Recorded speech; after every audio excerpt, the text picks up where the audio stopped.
Sir ಈಗ ನೋಡಿ, ಒಂದು ಕಾಂಗ್ರೆಸ್ನಲ್ಲೇ ಕ್ಲಾರಿಟಿ ಇಲ್ಲ ಅನ್ನೋದು ಹೆಂಗೆ ಅಂದ್ರೆ, ಒಂದ್ ಕಡೆ ಪ್ರಿಯಾಂಕ್ ಖರ್ಗೆ ಅವರು ಹೇಳ್ತಾರೆ RSS ನ ನಿಷೇಧ ಮಾಡಿ ಅಂತ ನಾನು ಎಲ್ಲೂ ಹೇಳಿಲ್ಲ.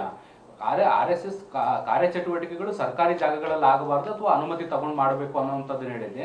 ನಿಷೇಧ ಬೇಡ, ನಿಷೇಧ ಮಾಡಬೇಕು ಅಂತ ನಾನು ಎಲ್ಲೂ ಹೇಳಿಲ್ಲ ಅನ್ನೋ ತರದಲ್ಲಿ ಅವ್ರು ಹೇಳ್ತಾರೆ. ಆದ್ರೆ ಮಲ್ಲಿಕಾರ್ಜುನ್ ಖರ್ಗೆ ಅವ್ರು ಹೇಳ್ತಾರೆ ನಿಷೇಧ ಮಾಡಬೇಕು ಅನ್ನೋ ತರದಲ್ಲಿ. ಯಾಕೆ ದ್ವಂದ್ವ ನೀತಿ ಏನಿಲ್ಲ.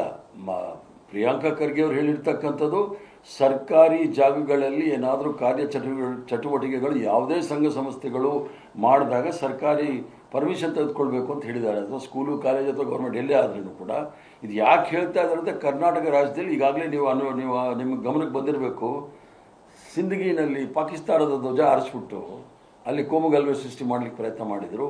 ತದನಂತರ ಉಡುಪಿನಲ್ಲಿ ಮೊನ್ನೆ ಒಂದು 3 ತಿಂಗಳ ಹಿಂದೆ ಒಂದು ಹಸು ಹತ್ಯೆ ಮಾಡಿಬಿಟ್ಟು ಅದನ್ನು ಯಾರೋ ಅಲ್ಪಸಂಖ್ಯಾತರು ಮಾಡಿದ್ದಾರೆ ಅಂತೇಳಿ ಅಲ್ಲಿ ಕೋಮುಗಲಭೆ ಮಾಡಲಿಕ್ಕೆ ಪ್ರಯತ್ನ ಮಾಡಿದ್ರು. ಅವರು ಖರ್ಗೆ ಸಾಹೇಬ್ರು ಹೇಳಿರ್ತಕ್ಕಂಥ 100% ಸತ್ಯ. ರಾಜ್ಯದಲ್ಲಿ ಅಥವಾ ರಾಷ್ಟ್ರದಲ್ಲಿ ಶಾಂತಿ ಕಾನೂನು ಸುವ್ಯವಸ್ಥೆಯನ್ನು ಕೆಡಿಸಲಿಕ್ಕೆ ಸರ್ವ ಪ್ರಯತ್ನವನ್ನು ಸಹ ಈ ಸಂಘ ಸಂಸ್ಥೆಗಳು ಮಾಡ್ತಾ ಇರೋದ್ರಿಂದ ಇದನ್ನು ನಿಷೇಧ ಮಾಡಬೇಕು ಅಂತ ಹೇಳಿರೋದು 100% ಸತ್ಯ.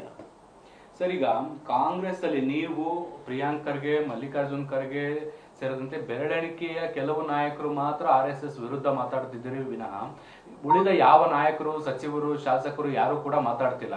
ಅಂದ್ರೆ ಅವರು ಪರೋಕ್ಷವಾಗಿ RSS ನ ಒಪ್ಕೊಂಡಿದ್ದಾರೆ ಅಂತನ, ಹೇಗೆ ಅದು? RSS ನ ಒಪ್ಕೊಂಡಿರೋರು ಯಾರು ಕಾಂಗ್ರೆಸ್ ಪಕ್ಷದಲ್ಲಿ ಇರೋಕ್ಕಾಗೋದಿಲ್ಲ, ಬಹಳ ಸ್ಪಷ್ಟವಾಗಿ ಹೇಳ್ತೇನೆ. ಈಗಾಗಲೇ ರಾಹುಲ್ ಗಾಂಧಿ ಅವರು ಹೇಳಿದ್ದಾರೆ, ಕಾಂಗ್ರೆಸ್ ಅಲ್ಲಿ ಇರ್ತಕ್ಕಂಥ ಸ್ಲೀಪರ್ ಸೆಲ್ಗಳನ್ನೆಲ್ಲ ಹೊರಗಡೆ ಹಾಕಬೇಕು ಅಂತಲೂ ಸಹ ಹೇಳಿದ್ದಾರೆ. ಆದ್ರಿಂದ ಅವ್ರು ಹೇಳಿದ್ವು. ಯಾಕಂದರೆ ಎಲ್ರಿಗೂ ಸಹ RSS ಇತಿಹಾಸ ತಿಳ್ಕೊಳ್ಳೋಕೆ ಹೋಗೋದಿಲ್ಲ, ನಮ್ಗೆ ಯಾಕೆ ಬೇಕು ಅಂತ ಬಿಟ್ಟಿರ್ತಾರೆ. ನಾವೆಲ್ಲರೂ ಸಹ ವಿದ್ಯಾರ್ಥಿ ದಶೆಯಿಂದ ಬಂದಿರೋದ್ರಿಂದ ನಾವು ಸ್ವಲ್ಪ ತಿಳ್ಕೊಂಡಿರೋದ್ರಿಂದ ನಾವು ಮಾತಾಡೋಕ್ಕೆ ಹೋಗ್ತಾ ಇದ್ದೀವಿ ವಿನಃ ಅದರ ಅರ್ಥ ಯಾರಾದರೂ ಮಾತಾಡಲಿಲ್ಲ ಅಂದರೆ ಅದು RSS ಪರ ಇದ್ದಾರೆ ಅಂತ ಯಾರೂ ಸಹ ಹೇಳಲಿಕ್ಕಿಲ್ಲ. ಆ ಥರ RSS ಪರ ಇದ್ದವ್ರಿಗೆ ಕಾಂಗ್ರೆಸ್ ಪಕ್ಷದಲ್ಲಿ ಜಾಗನೂ ಇಲ್ಲ ಅಂತೇಳಿ ಭಾಳ ಸ್ಪಷ್ಟವಾಗಿ ರಾಹುಲ್ ಗಾಂಧಿಯವರು ಹೇಳಿದ್ದಾರೆ.